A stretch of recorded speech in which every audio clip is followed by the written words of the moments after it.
Welcome to the West Canada Valley Board of Education regular meeting, Monday, September 14th. Please rise for the Pledge of Allegiance.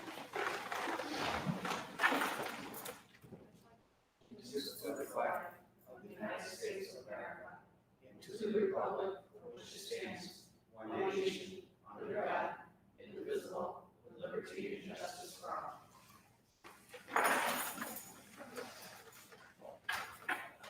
For the consent agenda, before we do a vote, we had a question on the warrants, on the two Hummels, Kelly. Can you explain that and the other company? The first Hummel's payment on page 5, at $2,694 was for alcohol wipes. That was the only place that I could get them at that particular point in time, and still the only place that I could get them. So that was $2,700 of that $3,000. The rest of it was classroom supplies, office supplies. And on the other Hummels, 600 of that was for thermometers, to scan thermometers. When we got them, they ended up not being what we expected, so we actually returned them. So on next month's warrant, you'll see a credit for $600 on that. The rest of that, again, is classroom supplies, office supplies. NASCO, one that you asked me about was supplies for science, art, music, home ec, a little bit of everything. Is there any other questions? Go ahead. Carson? Just, I'm sure you probably don't know off the top of your head, there was the holes here, but it doesn't have anything next to what it was for. What page? Page number 7. And I got one more. Page number 14. Lowe's, I can tell you that was for workbenches that was a carryover purchase order from last year for the tech lab. She bought some work tables. For the tech lab? From the old FFA lab where she is. Page 14, Averti, is that the storage? Storage container. No, for 2 containers? There's a $250-some delivery and pickup charge for each container, and then it's $120 a month rental. How long do we plan on having them, do we know? So my answer to that is until I can bring the stuff back in, that we can, in the classroom. So that's storing everything, we had to clear it, get the dust in there. Okay, I'm just saying, now, at one point, at $100, $20 a month, at some point, you can buy those containers for $1,500, $2,000 bucks. To buy them, what did we get, Felix? It was like 6,000, 7,000? 6,500 because they have to be, that crash bar stuff inside. Oh, okay. Okay. That was an item, Carson, we talked about before we knew it was Just gonna happen. making sure it's even advertised for. No, believe me, I know. These have the SED regs. Okay. Yep, thank you. My question was the cheerleading mats, $2,600. I went to most basketball games, and the mats that they laid down when they did their routine was covered the whole gym. Why? What are we ordering? I'd like to know what we're ordering. Those are actually, we have 3 mats now that we purchased 2 years ago. This was the next 3. There's actually 9 mats that make a competitive cheer mat. So it's part of a 3-year plan to get the 9 mats in there. I'm just concerned in regards to the cheerleading that we're beginning to sway away from cheering at basketball games and all we want to do is competition. I was a little upset. I went to 3 sectional games. We had no cheerleaders at any of them. Unbelievable. If we're going to go with competition, then we're going to have to change this whole thing around. We're not going to be buying uniforms. Who's ever in charge can buy the uniforms and whatever. Ed, isn't cheerleading now a sport? Yeah. Yes, It's it is a sport. So they have to do those competitions. Correct. That's what your competitive cheer program is. The sideline cheer of like yesteryear, we were one of the last ones. In fact, we were the last school that was still traveling to any outside locations. And that's why we didn't travel on the road anymore. Nobody was doing it anymore. In fact, a lot of the schools and the officials gave us a hard time about it. I think one of the sectional games was a competition day. Yeah. Which shouldn't be assigned. That's one they didn't have to go to. We have, They we have have, to go to we, competition. they only have to go to one. They keep advancing, why wouldn't they keep going? My thing is, we made a deal with them, they didn't have to go to Tuesday night games. They were supposed to cheer for basketball, girls' basketball, they don't do that. I mean, what's going on? I mean, it seems to be, competition seems to be a thing. If that's what they want to do, fine, but we shouldn't be buying all the stuff. Let the group buy it. But they're a deemed sport, so the school has to fund them. Am I incorrect, Mr. Doherty? I'm correct. Any other questions on the warrants or consent agenda? Then next we were gonna do our administration report out. Want to Let's start with Mr. Broadbent, you want to report out a little bit on your, guess our opener and. Sure. So opening day went really well. A little technical, computer, some internet damage throughout, partial damage throughout the area. Other than that, like hallways, very, quiet, smooth transition. We did a number of transitions in between periods. We cut the number of kids in half by location. So as far as moving to middle school, we moved to 7th graders. Then 3 minutes later, we moved to 8th graders. It allowed us to keep them social distance, wearing their masks, easier to control and monitor that behavior. Kids were excellent today. They were compliant with the mask. They were all, rarely did I have to, or anybody that I know of, have to tell students to put a mask on or hold their mask. We distributed Chromebooks, hotspots, textbooks to all the virtual students on the 11th, I'm sorry, it was 10th Thursday. So we had most of the district at that point, or high school, middle school, distributed, except for about 23 students, and they were distributed on Friday, for those that we could get a hold of. We've also, completed all the master scheduling, all the teachers' placements, a few students are changing schedules at this point, a few things here or there, that's normal with any school year. So actually, we went really well today.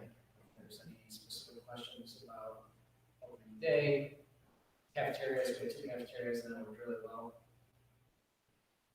How was the 45-minute before and after? So we actually were able to crunch that down to 25 minutes. Mr. Ray with the transportation was able to get us down one bus route. So that worked really well. Students were coming in, they were able to get their breakfast, and get to their class on time with that 25 minutes. We're able to actually lengthen the classes to 40 minutes long. So we have in the past, we just cut out 2 periods for running at this point. Thank you. Thank you. Any other questions? Mr. Doherty? All right, so you have the athletics update that's in there. I do have a couple of things that have changed since that was typed up and submitted. So if we look at fall sports, one of the big things is that there's no sectional state tournaments this fall. Students are still going to be allowed to begin practicing on September 21st for the low-risk sports. The high-risk sports were moved until March 1st. For us, that's cheerleading and football. The end date for fall sports would be November 14th. Because of this, we had to postpone, obviously, the beginning games of the season. We would have been playing from right at the beginning of September. At this point, all the games are postponed to October 2nd, and that's because originally it was a 6-day practice rule for everybody, but they increased that to 10 practices for all sports because they were worried a lot of kids hadn't been out conditioning on their own. So that gives us an October 2nd play date. That's going to give us roughly 4 to 5 weeks to schedule these games in there. Essentially, the conference is going to try to be creative in what we can do with the whole thing, since there are no sectionals or regionals going into the fall at this point. The section vote was taken by all the schools. It wasn't, it didn't give any finality to anything. It wasn't like a 90-10 split. It was about 60-40, so the section was allowing everybody to push forward with sports. A couple of schools are choosing not to do any sports at all. Waterville, Cooperstown, and Remsen are the ones that I've heard so far. Again, none of that is definitive yet. But if more schools fall, that would definitely have some scheduling effect on us on what teams we could and could not play. Fall 2, I mentioned, is a new sports season that they're starting this year. They would start on March 1st. That would be for football and cheer. May 1st, I'm sorry, no regional. Okay, so there'd be no regional or state tournaments for that either. So because they're not allowing that for the fall sports this year, they're not doing that for the high-risk sports, that they move to the fall. Winter and spring still have potential for sectional and regional at this point, but the fall sports do not. The fall sports now, and then the fall sports that will be played in the spring.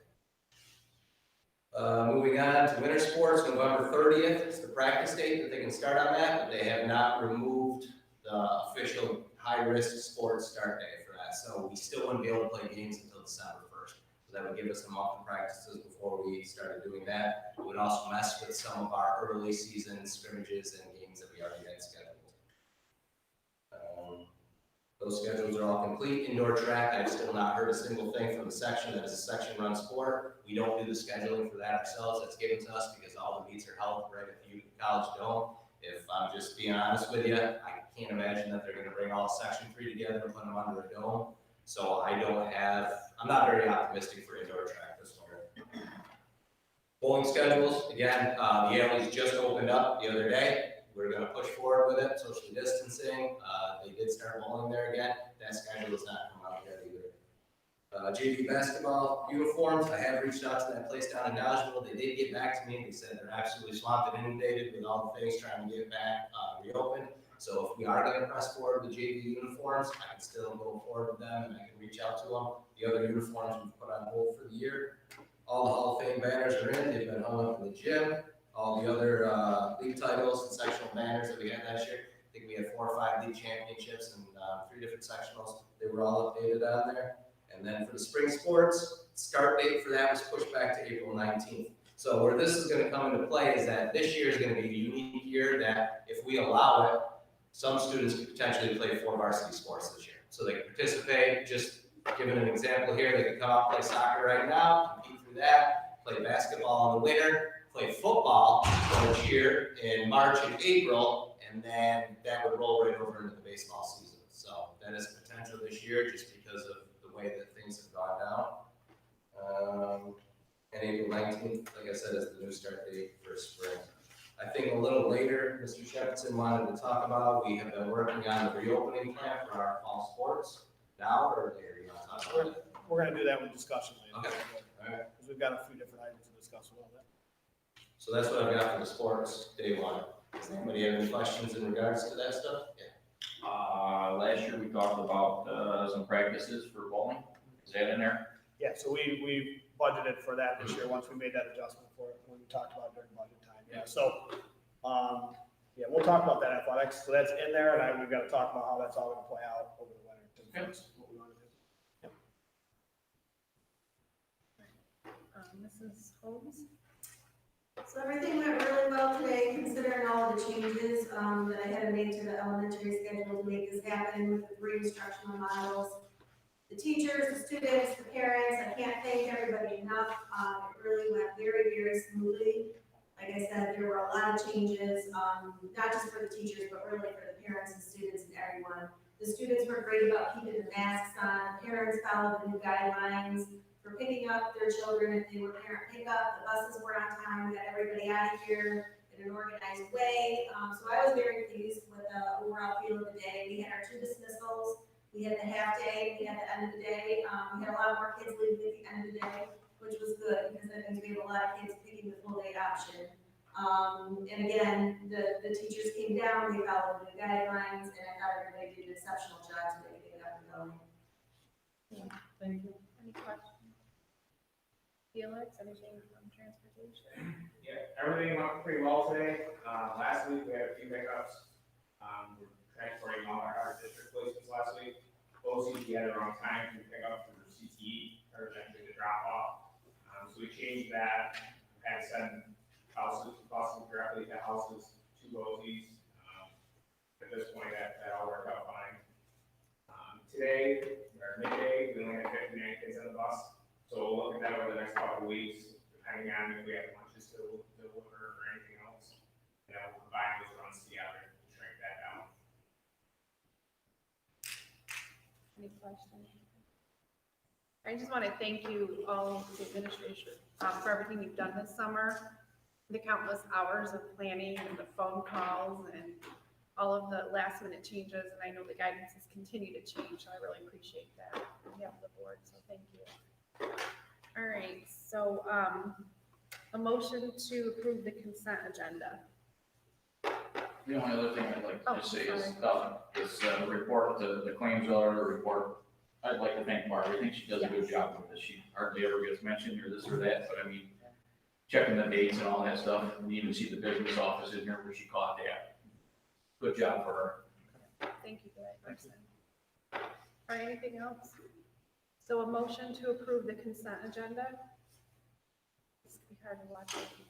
Janine first, Jessica second, all in favor? Thank you. All right, a motion to go into executive session for appointments of personnel matters, including review and appointment of employees in contract negotiations. Janine first, Jessica second, all in favor?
All right, we are going to move on to our action items to the personnel report.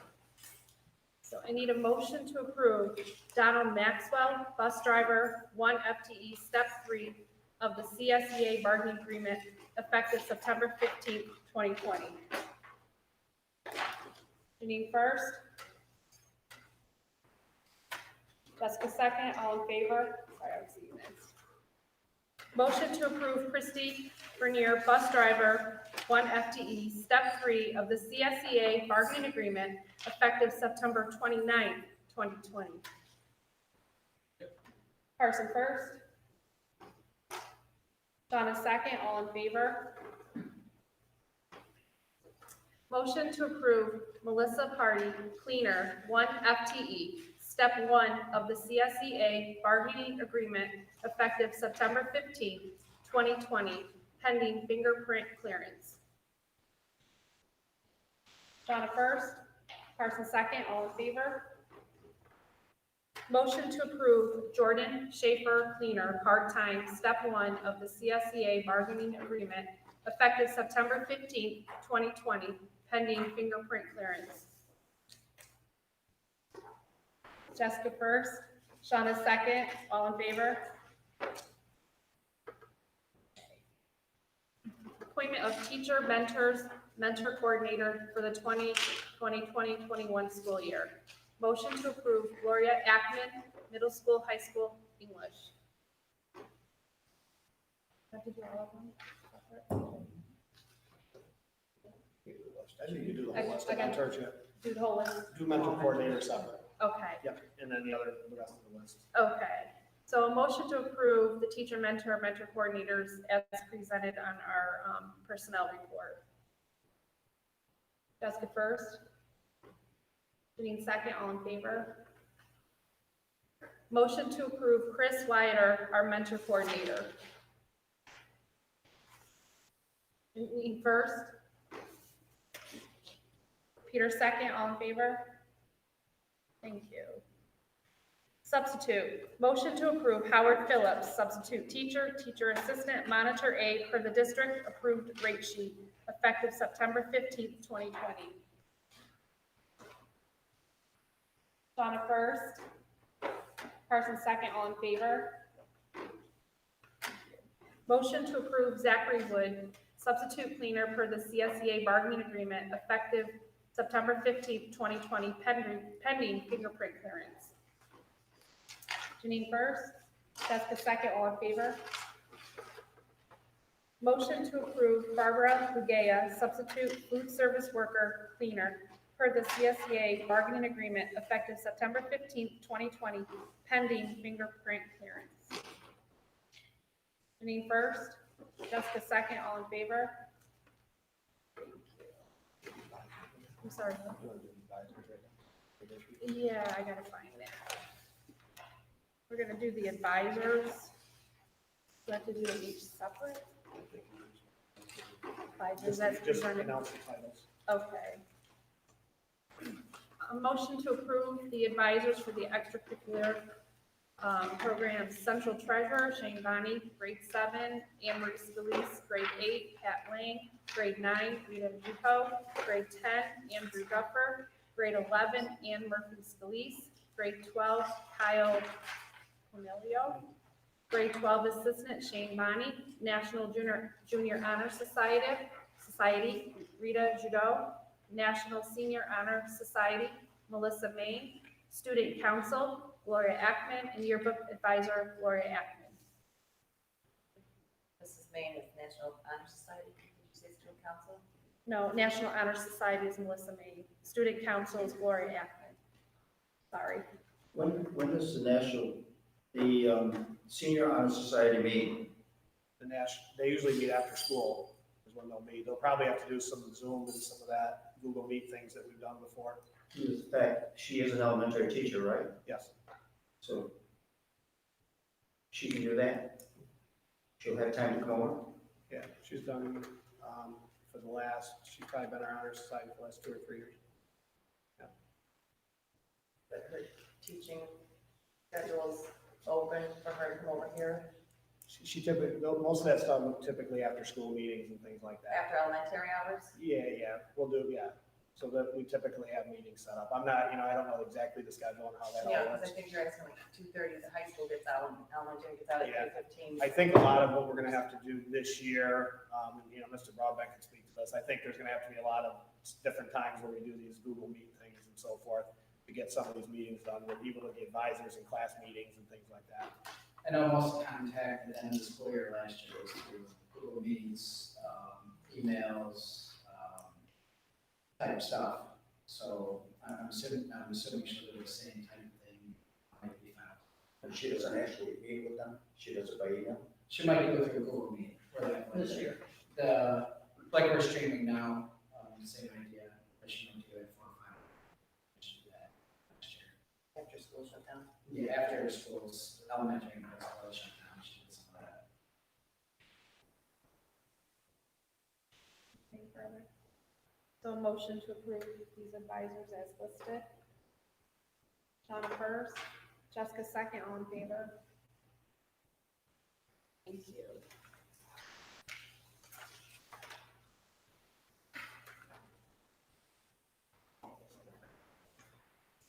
We moved so many rooms, I lost my, there we are.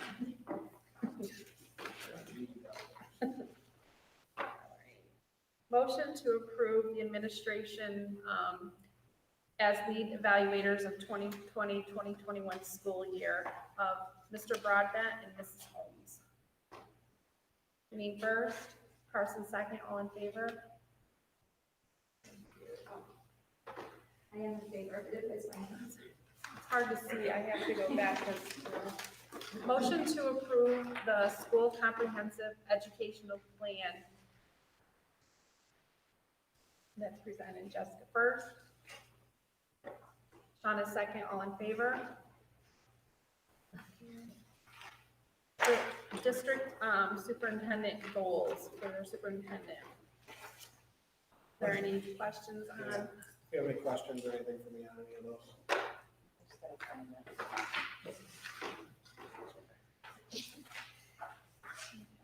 Motion to approve the superintendent goals for 2020, 2021. Janine first. Shawna second, all in favor? Thank you. Motion to approve the professional development plan for the 2020, 2021 school year. Reopening thing. No, the professional development plan.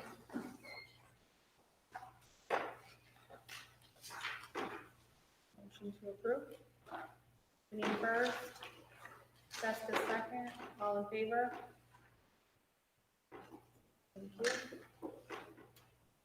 Motion to approve the district, well, before we do that, the district-wide safety plan. We don't, but if there are any questions, was it in there? All right, yep, wrong packet. Sorry about that. Motion to approve the district-wide safety plan. Jessica first, Janine second, all in favor? Thank you. Okay, it's the building safety. Okay. Motion to approve the building safety plan. Janine first, Shawna second, all in favor?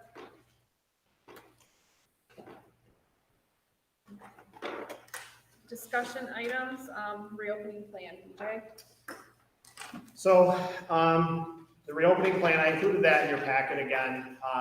Like I mentioned, this is a document that is, it's fluid throughout the year. If regulations change, if regulations lessen, or if they strengthen, we would have to adjust these plans. All these plans had to be submitted. Our plan was approved. Everything is submitted to the State Education Department, the Department of Health. It's posted, everything, all of our requirements have been met with that.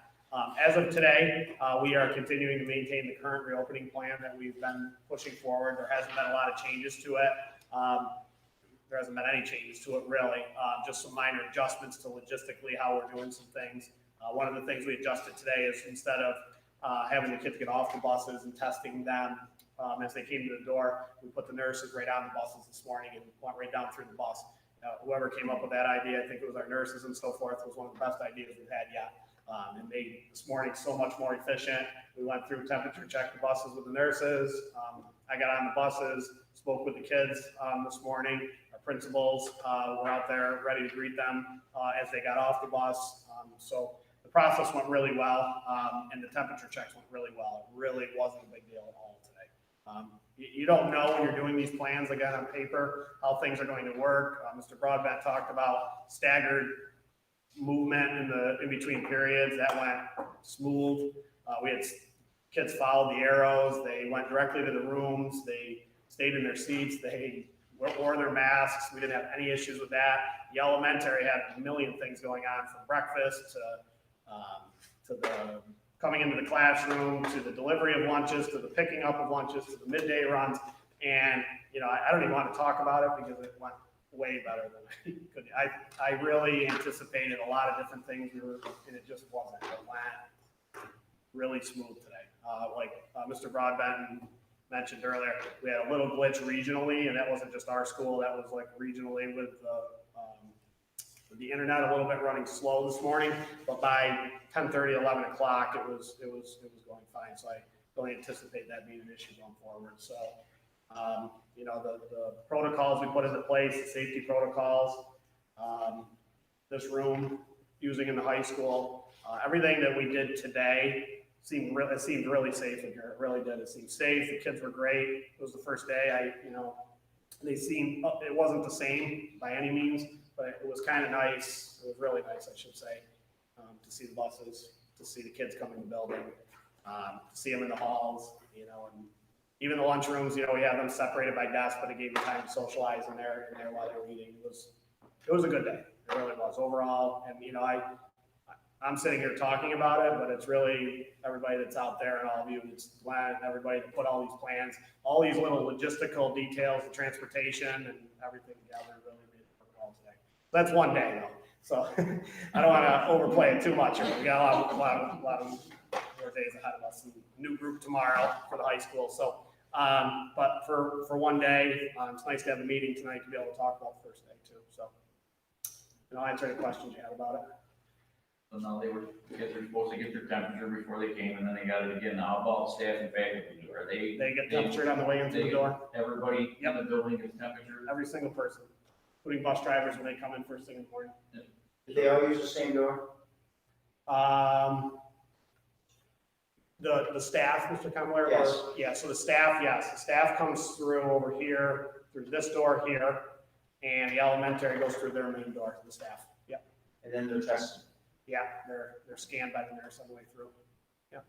Do you have any, now you might have overlooked at having children in the district, but they take their temperature at home. Yep. Are we documenting that anywhere? Can't really, there's no really, you can't Okay. ask for the recording of the temperatures. All right, so I don't have to fill anything at the end of the day that No. they did that or anything? Okay. There's, we've got little home surveys that we're doing, that we're putting in place, showing the kids and getting to the parents so we can get those lined up. But That's what I'm thinking. that's the daily survey, yes. Yeah. Yeah, but you don't record the actual temperature. Okay, You just basically are saying that they don't have 100 right, or that's above by temperature. sending them, okay. Yep. In the elementary building, teachers eat with children? So the kids are in the room. The teacher assistants are in for that period, I believe. Mrs. Holmes, am I saying this correct? Yes, on most of the grade levels, the teaching assistants are in. For grades 3 and 4, we didn't want the students eating too late, so the 3rd and 4th grade teachers agreed to eat with the kids, and then the TAs take them out for recess, and we just switched it around. Nothing on the floor. Didn't have to be done this morning, right?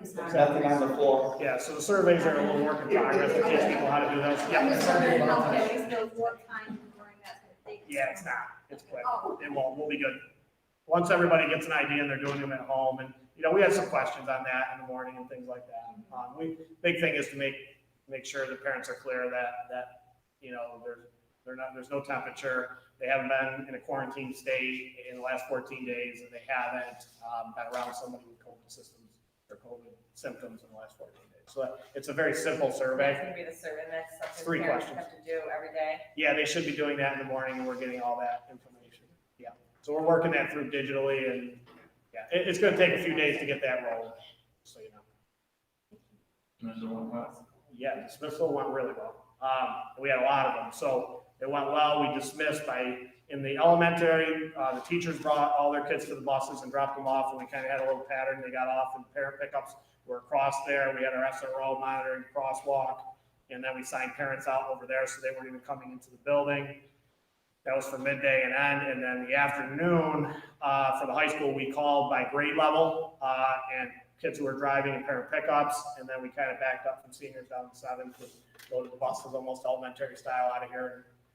We used the new loop for for all of our bus stuff, the elementary loop for everything, and our two visitor loops, our two other loops for the parents. How did it go with the parent drop? Perfect. Yep, that was great.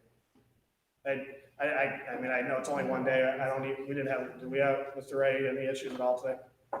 No. I can't even think of an issue that happened today. I don't even want to talk about it because I'm afraid of it. I'm just saying that we just really didn't have an issue today. And it was smooth, it just went. Thank you for everything.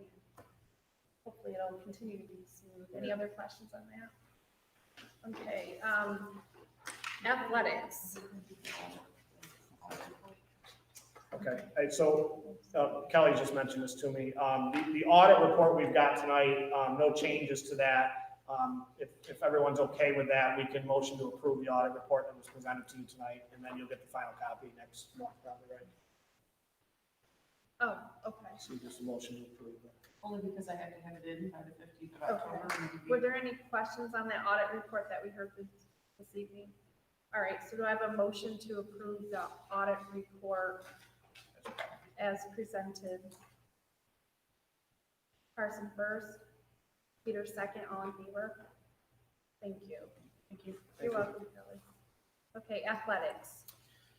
Okay, so Mr. Doherty gave you in his administrative report some updates on what's going on.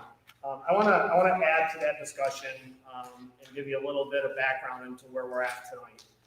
And there's a lot of questions regionally among schools. Mr. Doherty mentioned Renton, Waterville,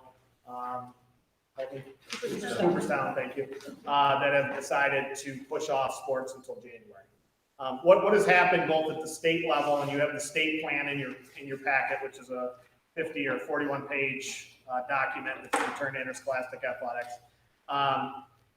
And the section which held a ballot to kind of see who would be interested in starting sports on September 21st and practices.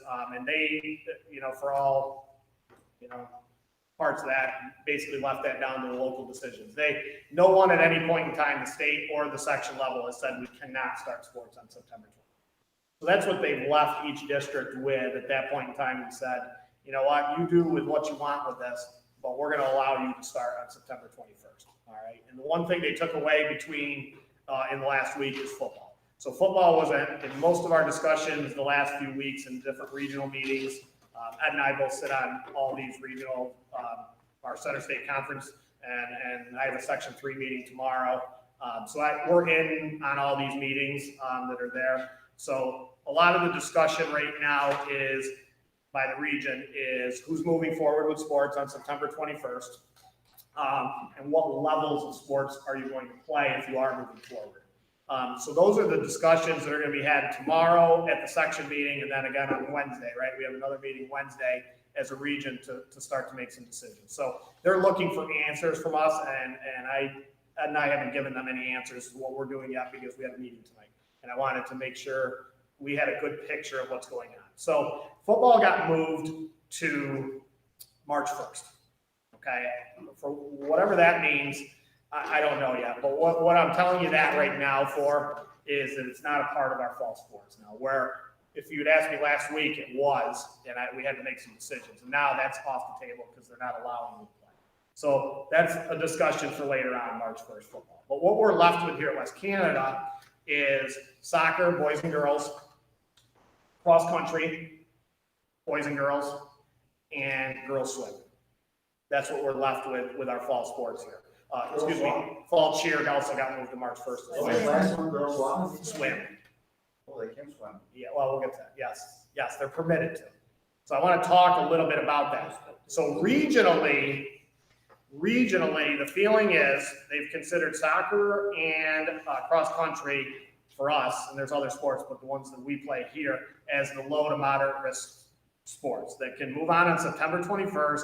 They need, Mr. Doherty, how many practices? 10 practice. 10 practices, which would allow us to start on October Second, as the schedule. That schedule would give them how many weeks of scheduling? 4 to 5 roughly. 4 to 5 weeks of gameplay at that point. Has there been a decision, Mr. Doherty, on whether there would be anything beyond league play with that? So there's nothing else with that at this point in time. Is there still an opportunity for sectionals for that, or was that canceled? No. Right now, Sectionals they're is just not. going forward with league tournaments and whatever the league wants to get created. No sectionals though, Right. for sure. Well, if there's sectionals, it won't be the traditional format that sectionals are. So they're basically saying they're not doing any of it, they can't host any of it because they can't afford it, because 90% of their revenues come from their ticket sales and admissions at the venues. So if they can't do that, they have been saying that they would allow it at schools, but it would be on the school to host it. Higher seed would host the sectional tournament. Yeah, so right now the focus has been on fall, which is what we're focusing on tonight. So the catch with that is there's some regulations in play with all of this. One, we don't know, like Mr. Doherty was saying about sectional play. And this goes with a lot of sports, one of the big concerns at the section, region, and state play is the fact that they don't anticipate allowing spectators. Other than right now, the rule is 2 per player on the team. So if we move ahead with soccer, for example, each player on that soccer team would get 2 passes per athlete. No one else is permitted to view the game, okay? And that goes for all of those sports. Now that's fairly manageable from a sense of outdoor play. They made a blanket statement that that's basically, regardless of facilities, 2 per player, which is fine outside, like I said. The problem is the swim. So we have, unlike a lot of the Center State Conference schools, swim. The schools we play in that are generally outside of our conference. One of the teams we play is Cooperstown, and they're not swimming. So swim is indoors. When we look at our facility and the regulations around girls swim, we're going to have to use all 4 locker rooms as just simply changing rooms where we send them in 1 or 2 at a time, change and come back out. The other team has to be on one side, spread out 6 feet apart. Our side has to be 6 feet apart around there. We don't have any room for any fans if we do that. So if we do permit girls swim to move forward, there wouldn't be any fans here. And I think, Mr. Doherty, you've reached out to a few other schools, and that's becoming a common. Out of the 5 schools that are currently on our schedule, 4 of them got back to me, and none of them were looking for those fans. In fact, Whitesboro wasn't even looking to do any home meets. They were looking to do all theirs as away meets. Yeah, so Whitesboro would swim at Utica College. They're not permitting Whitesboro to swim there. So they're looking for all away meets on that. So Utica College is not permitted. So we've got a few different, we've got some unique dynamics, obviously with the state level rules, but also the fact that we're one of the few schools right now locally in our conference that has an indoor sport that's has that right now, at least in our Center State Conference for the most part. So, Holland Patton's one too, right? Adirondack does too. And Adirondack. Adirondack did not get back to me. They're currently without an athletic director. So that's the dynamics of sports right now, okay? So with that, there's a lot of dynamics of practice fields, whether we can, different games, different levels, those kinds of things are all in there. Keeping in mind, I think I need to share this as part of the overall discussion too, is, when we talk in these groups, and the superintendents have been involved in these groups as well, some of the discussion has been, takes this logical piece of we're doing all these things during the day, and then after school, we go out and we're going to play sports. But we're not permitting any extracurricular clubs. We're not doing anything there with those kinds of things. So the social distancing and all these things. And then some of the schools have taken the stance that with all these restrictions in place in school, should we be permitting sports to occur? The other side of that is at some point in time, and this is for superintendents, we need to start to do some things and see if we can make some things work so that other things can open as well. We could start to offer clubs and other activities. We've got winter coming. There's indoor activities that are going to happen. What's going to happen with that? you know, testing the waters per se to get things started, try to do it safely and see, and give the kids something to get started with here of, you know, normality here, and then go forward. And some of these other things that aren't permitted, we continue to revisit, look at regulations and go from there. So yeah, so that's the story right now with all the athletics. So if we were to start this, we would play those sports if we wanted all of them to go. And then there would be this unique situation of like this sort of fourth season in March that we'd be dealing with, which would be football and cheer, correct? For us. For us. Yeah. There's some other sports and some other schools, Yeah, but for us, March to April, whatever. There's no end date that's for it. They're recommending your end date would be May 1st, but they didn't give a definitive end. Okay, so that would be a discussion at a later date as to what the situation would be with the football and cheer situation. But I guess for tonight's purpose, I wanted to give you kind of a whole layout, answer any questions you have, and at tonight's meeting, kind of make a decision on whether we want to move forward with some of these sports, all of these sports, and currently we don't have any JV levels, correct, Mr. Doherty, at any of these sports. So we'd be talking modified and varsity levels of swim, cross country, and both soccer teams. With that. The only thing that pops up- Thoughts? The only thing that pops up to me right now is if you have, how many kids are gonna allow on a team, can you transport them on a bus? So one of the items in our draft reopening, sports reopening plan that's also in your packet, we highlighted in red. One of the discussions across the region, which, you know, is gonna be a school-to-school decision, is whether we would permit parents to bring student athletes to the event and take them home from the event if the parents chose to do that. We would still have a bus for them. You know, we're not taking away the bus, but if a parent said, you know what, I'd rather bring my child to the game and have the child come home with me on the game than being on that bus, you know, with our district. That's not something we typically do, at least to the game, unless it's a special circumstance. You know, those kinds of things. So that's another dynamic when we get to that point, is whether we want to permit that to occur under the current circumstances. But yes, on a larger team situation, we may have to send other buses. So if we didn't permit parents to drive, or parents didn't choose to do that, you may have a soccer team that has, you know, too many kids, I guess, to fit on one bus. So because of the restrictions, we might have to send two buses just because of that. So those are just some dynamics. You know, checking passes. Each kid would get 2 passes at the door, doing some temperature checks when the fans walk in, and then they get their areas, mapping out some areas. The outdoor areas are certainly feasible under those numbers. You know, we're trying to come up with a league universal thing where the other school would have a pass that says, you know, Frankfurt soccer on it, and they present that, so we regulate the away fans as well. You know, another one of these undertaking things that we have to organize and do. So I think, yeah, so that's kind of where we're at with the sport. So what I'm looking for tonight is thoughts, questions, and ideas on whether you would like us to move forward with the sports that are permitted on September 21st, or the other option is to postpone and look at potentially playing the sports at a later season. I want to caution you there that the only sports that have been declared are for us are football and cheer for March. If we didn't play soccer, swim, and cross country, there would be no guarantee at this point that we'd have anybody to play later on, and there would be the potential that those sports wouldn't be played. But I can't say that for sure either, because I don't know what's going to happen regionally. So we're really left with, are we comfortable with moving forward with safety precautions with the sports we have and permitting them to start practice on September 21st and competition October 2nd?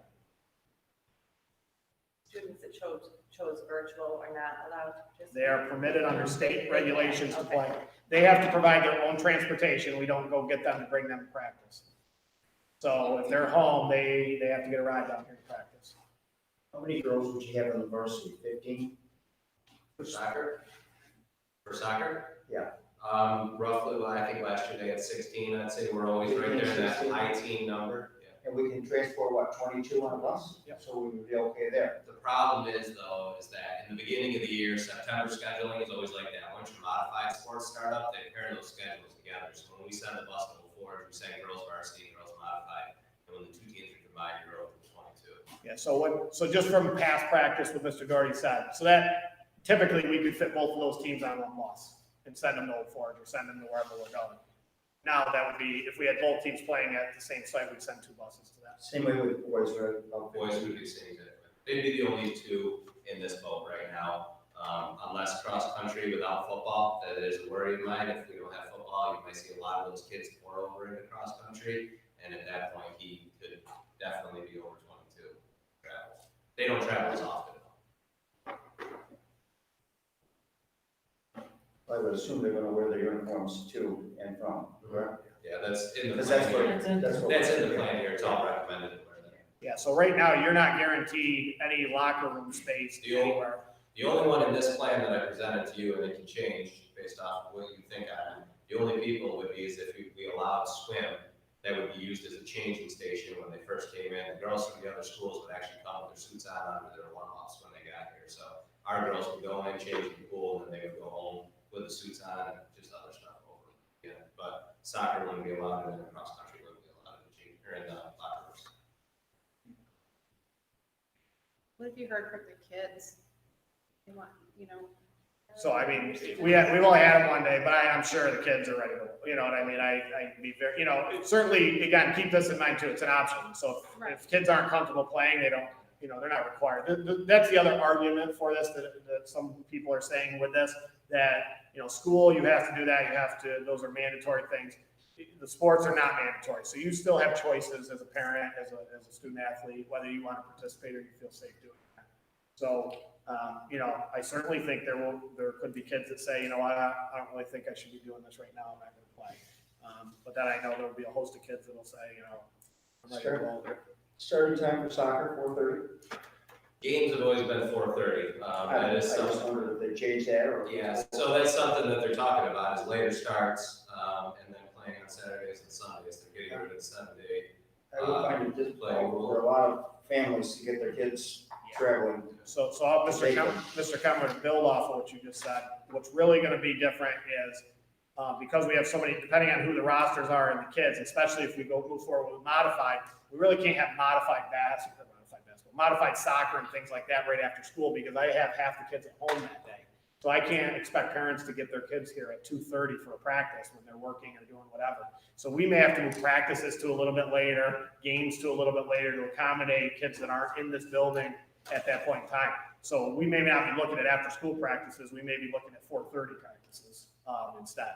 Again, we know how that'll shrink us down a little bit as time goes on there with daylight. So those are, good points to make, about games, but also about practices. I think the other thing is section 3, it's not you guys. Section 3 needs to start bringing it a little closer than sending schools, football. Tucker Lake, come on. I don't care if they've got a team up there or not. It's just too far. It's a 3-hour ride. And section 3 has got to start pulling things together. Old Forge is an overnight trip. That's. Mr. Dory, there's a date also for us to leave a certain area too, right? Is that? Yeah, November 14th, I believe, you can go outside of your continuous region.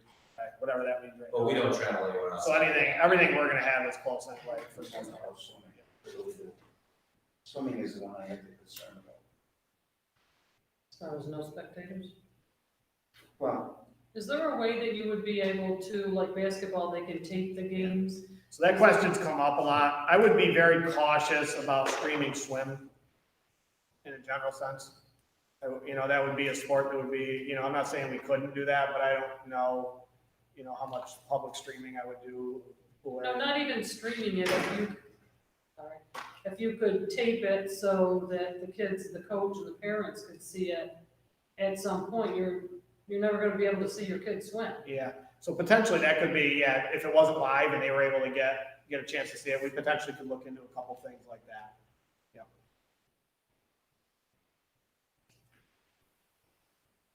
So what's everybody's, take on moving forward with offering some type of sports this fall?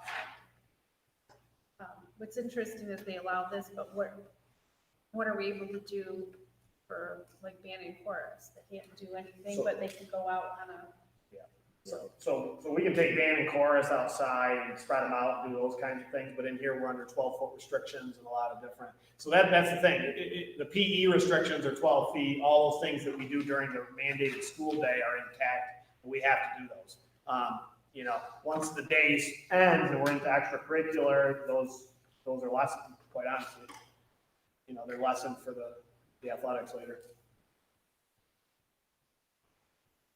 So we don't have a vote to move this forward, do we? Just- Well, I guess I just want you know, I don't know if it's a vote or not, but I guess the first step would be, the first question is, do we move forward, you know, with all three of those sports? And then the second question for everybody in here is, do we move forward with all the levels of those sports as well? You want to put sheets out, sign up sheets and let people see how many people you got interested. Yeah, do we have signups done already, We kind of? did preliminary signups back in the spring before the whole thing hit, but like I said, I can't trust any of that stuff now because I don't know the kid that's gonna have transportation to get to school. I don't know the kid whose mom says absolutely right. Yeah. It says that list is gonna shrink, I would think. They were chopping at the bit today to get it out, but I said we can't do anything until we come to the board, you know, to the meeting and we get everybody's blessing here. And then as soon as we get the green light, they'll have those, they'll have the signups up. I certainly can't, predict what'll happen, but I would, you know, if the question is, do you think we'll have enough to field teams? I would be very surprised if we didn't have enough signups, Mr. Mark. I would.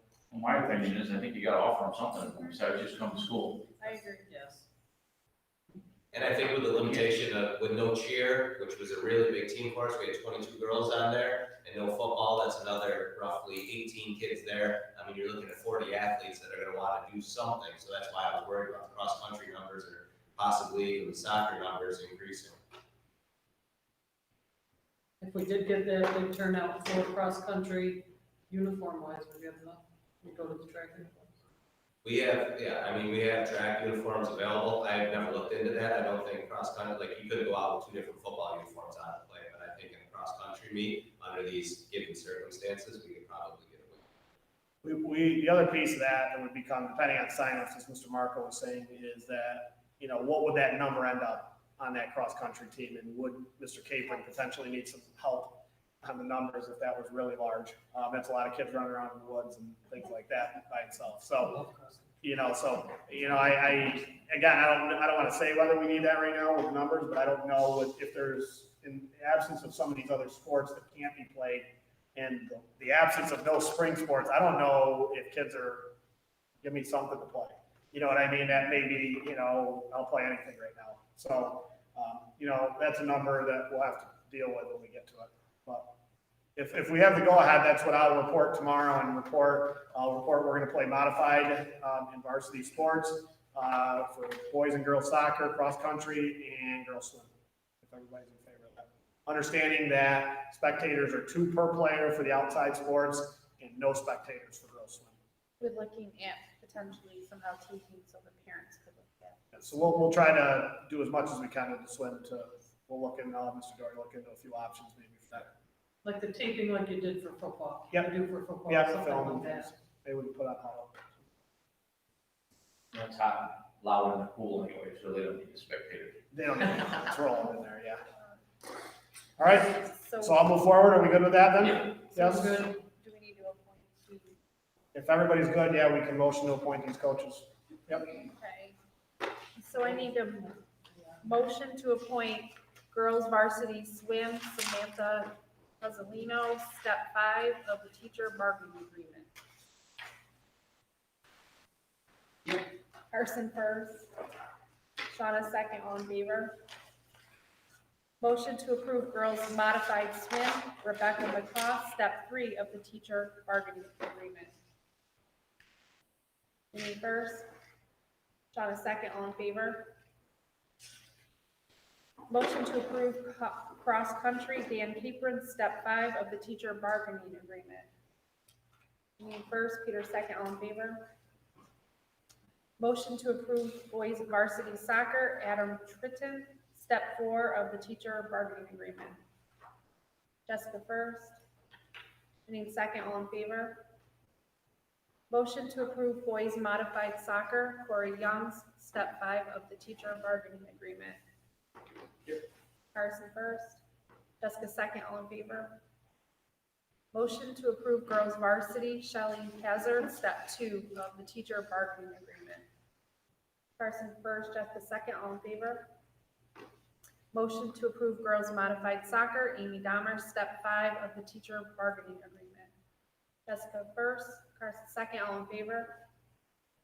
Motion to approve girls soccer volunteer assistant, Andrew Reimer, modified, and Teresa Zinikowski varsity. Any first? Shauna second, all in favor? Thank you. Streaming board meetings. Okay, so I wanted to talk a little bit about this. Yes, Transportation, are we, that's the one thing in here that I think, are we gonna allow that? or is Okay. that- I'm sorry, Mr. Doherty. Yeah, so one of the things Mr. Doherty asked me tonight with the coaches is how do we feel about the transportation? Do we want to permit for this year, parents to be permitted to transport their kids to and from if they want to, knowing they have a bus transportation if they want it as well? Yes. I would say yes. For this year. For this year. All right, so Mr. Doherty, we'll move ahead with permission for parents to bring to and from, but we will have a bus if. And they fill out a form for permission and all that. too, like Yeah, coaches be part of the will ensure. contract. Yep. And then the other thing is, do we want parents to sign off on this with their student athletes? So Absolutely. the kids understand, I'm actually making it part of the contract behind it right now, for the year. Are we good with that? Yeah. Yeah. Thank you. Thank you. Thank you. Thank you. Sorry about that. Yeah, that was a big item. Streaming. Okay, so streaming the board meetings. I know during, we've never done this here in West Canada. During the pandemic, when we got, put in separate rooms there for a little while, we were streaming those out, out of a requirement. Since that time, we've gotten back together in person and we've continued the streaming of the board meetings, our monthly regular board meetings. So I know through our discussions in here, this is something that all of you, I think, have asked me to continue to do. I want to update you on a couple things that we did with this. The first thing is, everything we use equipment-wise to stream in here is borrowed. Okay, so we borrow this mic you have in front of us. We borrow the employee that's in the back doing this for us at night. We borrow all the equipment and the things that go with this. So, we didn't move ahead with doing anything because we never really talked about this until all this went down. So I wanted to talk to you about your thoughts on the long-term piece of streaming these. Is this something that we're looking at as being permanent? Because if I'm being quite honest with you, I can't borrow these from Vernon every time. And the service that Elena is providing tonight in terms of that is not really part of our contract with the RIC. That's going to be a separate service to stream, although that hasn't been finalized at the RIC yet in terms of cost. So I want to give you an idea that there is some cost to do this. There's some cost to do it really well. So if we wanted to do it really well, we would get mics for everybody at the table. So if you've seen some of the streaming that's going on at board meetings at larger schools, they all sit at tables with mics and so forth. Quality of the cameras and things that we use to stream it, are a little bit higher end with those kinds of things. This is kind of a system, and hopefully it sounds pretty good to people listening tonight. This is kind of a system of putting a mic in front of us and videotaping in the back and so forth. So the mic itself, a couple $100. So, in terms of equipment for this kind of setup, we'd probably be looking at around $500 immediately to get started with that this year. And then we'd have to look into costs in the long term. And I'm not sure what the cost of the adjustment will be eventually here with Morick and their technology department. That's a BOCES service that does this, that we'd have to get into to do that. So I just wanted to give you, I'm good with whatever the board decides. I just kind of want to know if we're doing this now, if everything's going on, that's one thing, or if we think this is going to be something we're going to do for the foreseeable future, where we're going to, probably budget and invest some money into this. Thoughts? We had like a good turnout online, right? I don't know if you contact that. I kind of scroll on sometimes and I can see that there's 20, 30 people watching, so that's more than Yeah. here now. So For I sure. mean, it's giving opportunity for people, so I think that's a plus. Would you be able to utilize the equipment for instructional purposes to get more bang for your buck? So potentially, potentially we may be able to, depending on what the equipment, I haven't really thought that far ahead. It's like, You but could go back, I potentially, mean, you could maybe do more of a English class off group, you know what I'm saying? Yep. Just use it for more than just this for us. Well, we can go with what we can buy something similar to Yep. this, and then after this COVID stuff is Yep. over, we can see how many people are still watching and this Okay. and that. And then if we get a good number that's still watching us, we invest a little more. I Okay. think at this point, I think we owe it to the taxpayer. Can she see how many are in now?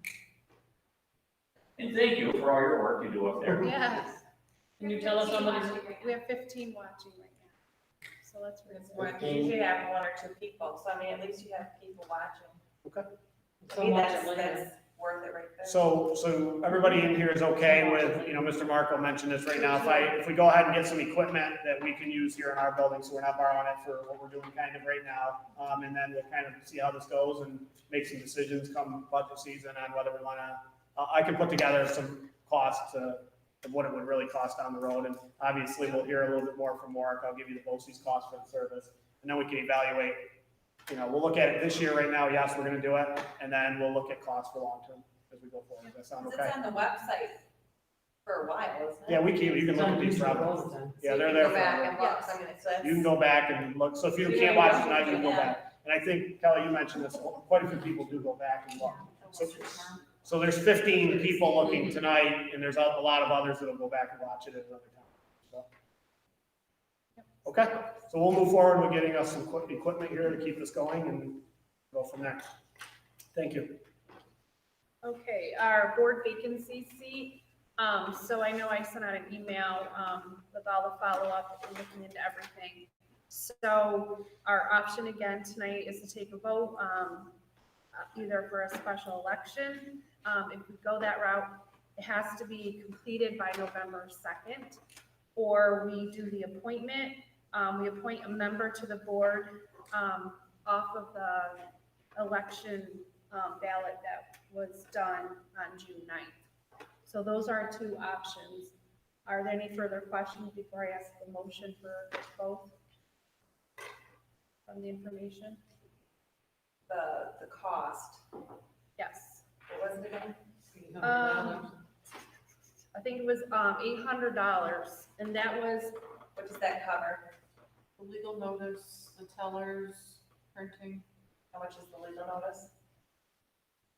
I had it on your email. I want to say it was $200. yeah, she broke it down, and I didn't keep that email, but she included that and the teller costs and all that, so it was approximately about $800 to hold a special election. So, tried to give you everything I could on my research. So, are there any other questions on this? Okay. A motion to appoint a member to the board from the, forgot the proper term from that, the election ballot from June 9th. Yep. 3, yeah, any no's? 3 no's, okay. Motion to approve a special election, that has to occur within 90 days and be completed by November 2nd. Need a motion? Oh, well, that's right, we have, okay, I'm sorry, so we're at another, 3 and 3. So what we have to do now is we will be moving this forward to our district superintendent, Danny Sherwood at BOCES. And per the law and all of that, it will be up to our district, superintendent to decide how we're moving forward as a board. Right, may or may, she says, She may do Say special she election, or may she may, appoint somebody. she may appoint somebody, or she may, choose special election.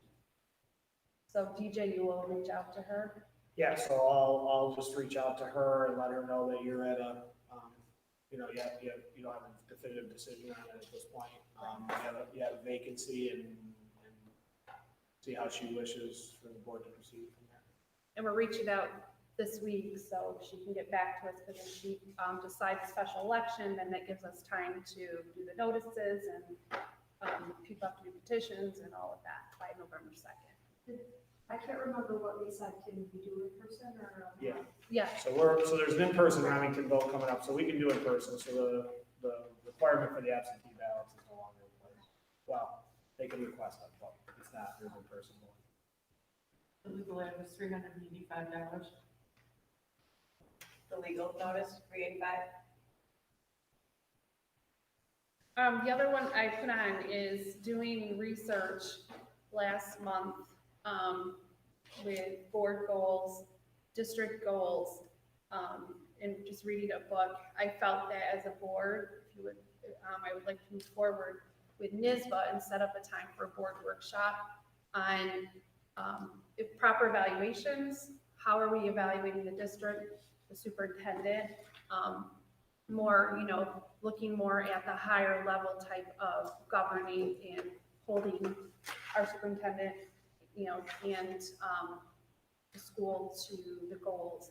It'll be easier. So sometimes when we're doing evaluations, I don't know if we're always doing it the proper way, and then when we come, sometimes it's, set on what happened here or there. This way we can really look at these goals, and get us prepared for next year, because we've already agreed to our board goals, we've already agreed to our superintendent goals. This workshop will take us through the process so we can be ready for next year, if we can change things up.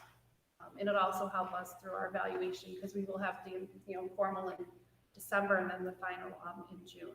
So is anybody opposed to that? I move forward, reaching out to NISBA, and then I can get back to you and see what works better for everybody. They'll come here. Yep. And I'll just see what's good for everybody's schedules. Where are they from? NISBA. We pay membership and they'll come. We've used them a couple of years ago. Okay. Announcement is September 29th, Remington purchase vote here at the lobby from 12 to 8. There's stuff in our packet on that. And then our next regular school board meeting will be Tuesday, October 13th. And then public comments, any questions?